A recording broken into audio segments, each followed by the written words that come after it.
welcome back to Afternoon Express. Now, we are back on the couch with our guests, Jean Bodenstein, the Advocacy Coordinator of Rape Crisis, Tshipho Hwatsha, rape survivor and activist, and author and motivational speaker, Sicelo Ncube. Yeah. There you go. Yes. You know what I found so inspiring today is that we've seen two people that have been victims in different ways of rape and yet have survived in such a beautiful, such an inspiring way. So this is, if anything, even more of a motivation for people who have been victims to go out, report it, and find healing and find help.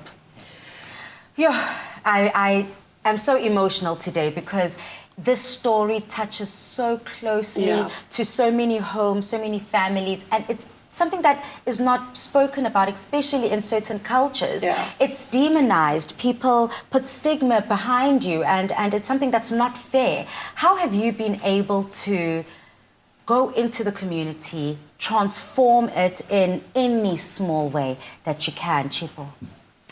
So for me, basically this has been about myself. I told myself, and I have said it several times, that when this happened to me, at first I felt like it was a burden. But then I told myself I'm going to own my story.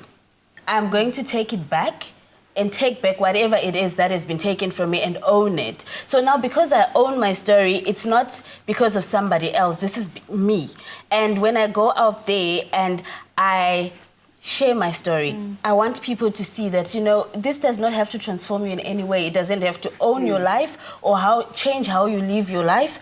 You just have to go on being the person that you were. You can learn from it and you can build from that. Jean, what I also find an important point with the work of Rape Crisis is obviously it's there to provide support for the victim. But what about, like, the children of rape victims? What happens to them and where can they go for help, like especially in Sicelo's case? Yeah, so, I mean, in Rape Crisis, we have a very holistic view of supporting rape survivors. So we don't only support survivors, we also support their family members and partners that they're in relationships with, and sisters and friends. So I want to really invite anyone who has been triggered by today's stories or who has a similar experience to really contact our helpline.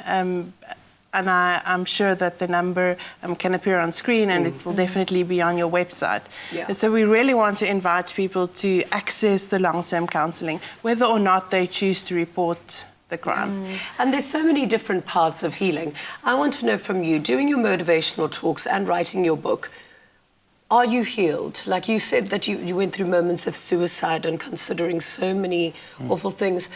Has that been healing for you? All right, maybe let me just put it this way.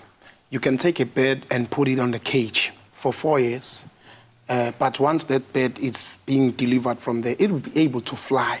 So the problem is that we think we are what has happened to us. We are not that, you know. So I used to tell people that you need to forgive first before you heal.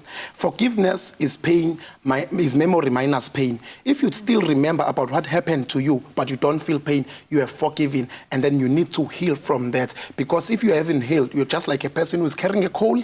You need to throw it to a same person who have brought pain to you, but the coal is burning you. So let go of the coal so that you can heal, because you didn't rape yourself. Why are you carrying that coal? So you should let go of that coal, and then you will heal. So healing is just a one step at a time, but if you are being realistic with yourself. So as myself speaking about this story every day, you know what I've found out is that there are so many people who've got children out of rape. The problem is that there's nobody who is speaking about this. So I've realized that it is not more about me now, but it's about me trying to deliver other people out there. So slowly but surely, I'm finding healing and it doesn't affect me no more. So I can say that I'm healed. Have you forgiven your perpetrator? Yes, I have. Wow. Maybe the question should be, have you brave. forgiven yourself? Because it's not about the perpetrator. You know, we tend to give them a glory. It's not about them. It's about her, thinking that that particular person have took away the part of her. But she's just herself. She needs to realize that I'm myself, and I won't allow to give anybody that power to own who I am. Thank you so much for being so inspirational and for sharing your stories today on the show. Of course, unfortunately, we've run out of time. But thank you so much for joining us. We'll be back again tomorrow for another truly insightful show. Thank you. Absolutely. Good night and God bless.